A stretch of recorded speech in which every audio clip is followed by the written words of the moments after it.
Afternoon, Steve. Afternoon. You've had a bit of time now to reflect on Saturday. What are your feelings on where we sit in this tie and how we perform? Well, there's no doubt it's given us a small advantage. We're obviously pleased about that, but that's all it is. And the one thing we're going to have to do is play as well as we did at home, as we did up the Riverside. Defensively, we were very, very good to go and get a clean sheet against a Middlesbrough team who, you know, had been scoring freely. It was excellent. So that has to continue. And that determination, what we showed at the Riverside to get a result, has to be the focus of everybody tomorrow night. So we've given ourselves a chance, we've given ourselves an advantage. Should be a wonderful spectacle. Let's see if we can get the result. In terms of the game plan itself, how well did we pull that off? Well, there's all talks of game plans and this, that and the other. At the end of the day, you need your team to perform. On the big stage, big questions asked, perform. And we had some, as a team, we did perform. And as individuals, some were outstanding. I really don't talk about individuals very often, but, you know, the people like Hutton in particular was excellent. So, as I keep saying, we'll have to be exactly the same thing, you know, against a very good side. Did the players prove they can handle the occasion? It was a great atmosphere there as well. Well, we certainly did Saturday. It should be a wonderful occasion tomorrow.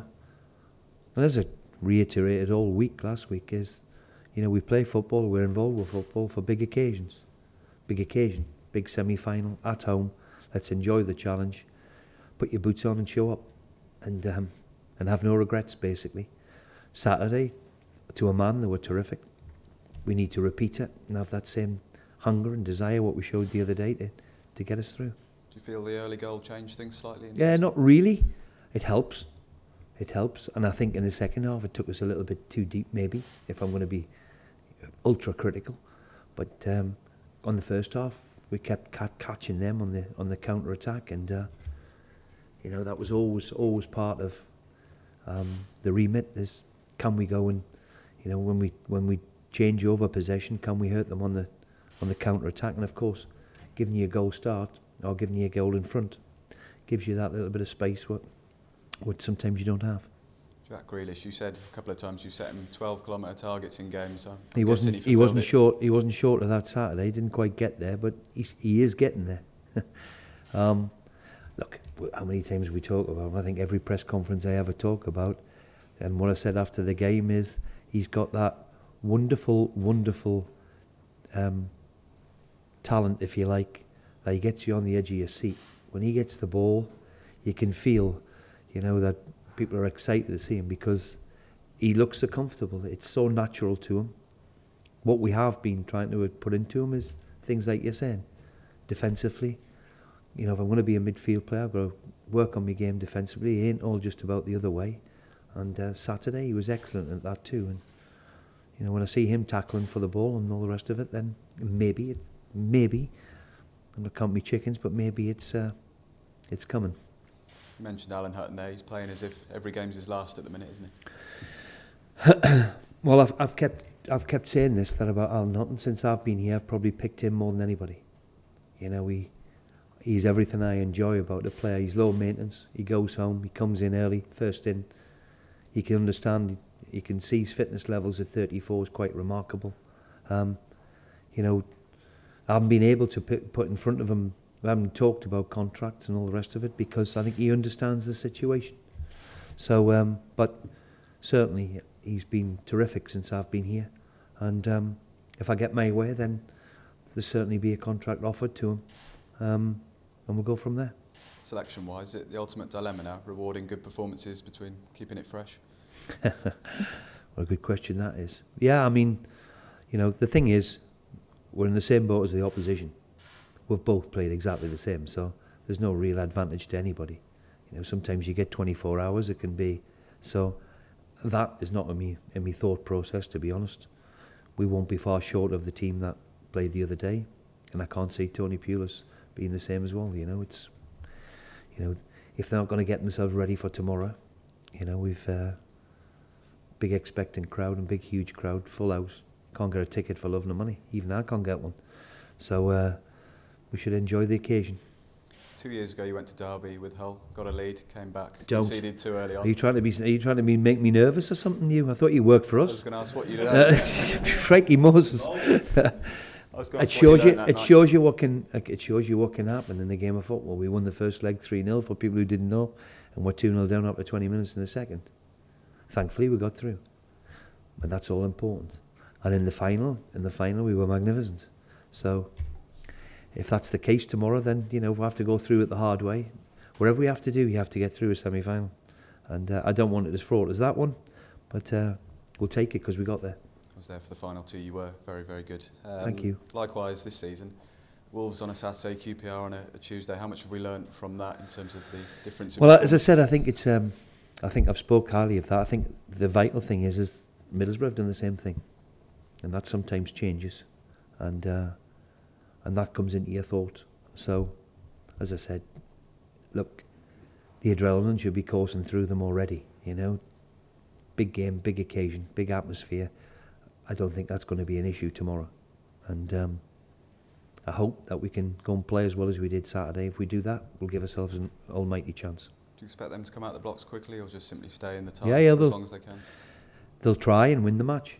They'll try and approach it. I would have thought Tony will try and approach it that way. They just have to win the match, and that's probably everybody's process, and anybody's when you go and play a game of football. Quite simple. Let's go and win, and so nothing changes. You mentioned the atmosphere there. What's the best you've ever either played or managed in front of? Could you pick one? Well, that's it. Maybe there's a couple. Galatasaray. The fans that night were in the stadium for 8 hours. It was a full house 8 hours before the game. Can you imagine that? And when we got there, they made it pretty spectacular. There's been some good ones along the years. Plymouth, Wembley when you win and all the rest of it. So, let's hope we can make Villa Park very, very happy and make a special atmosphere.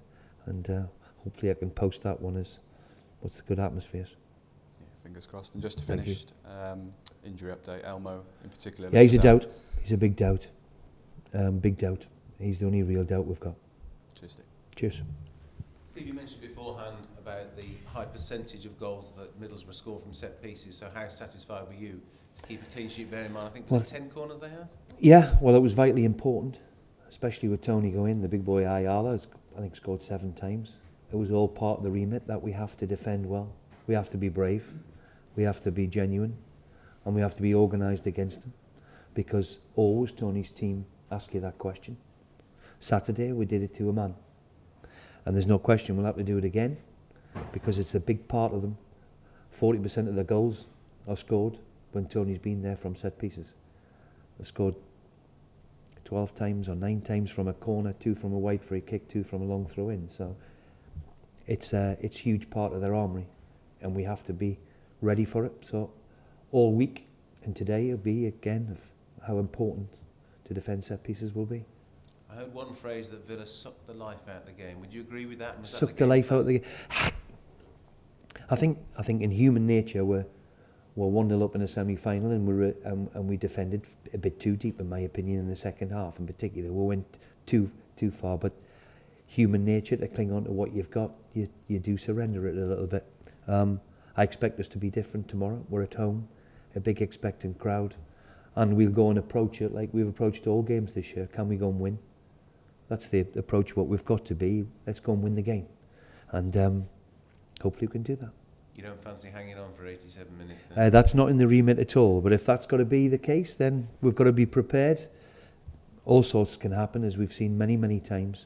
But let's get through. Let's have the mentality to get through and get to Wembley. That's the carrot for all of us. And we've got a fantastic chance. Steve, I was seeing some of the quotes and saw you after the game saying that it was quiet in the dressing room when you came in. Yeah. That Very. surprised you, did it? Yeah, no. I think they realise that they're experienced enough to think it's halfway done. We're halfway there. It's half time, innit? And all the cliches come out, Rob. So, no, they were quietly satisfied with their work, and so they should be.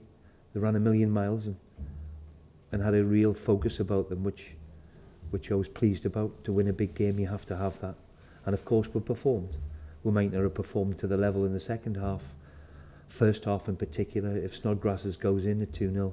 And of course, they're going to have a couple of chances too.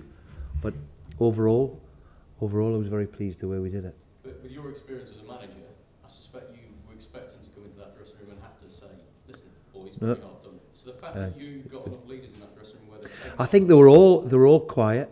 I think they were all goosed as well, to be perfectly honest. So always with the first leg advantage of a semi-final, it's always a difficult one because you don't have it very often.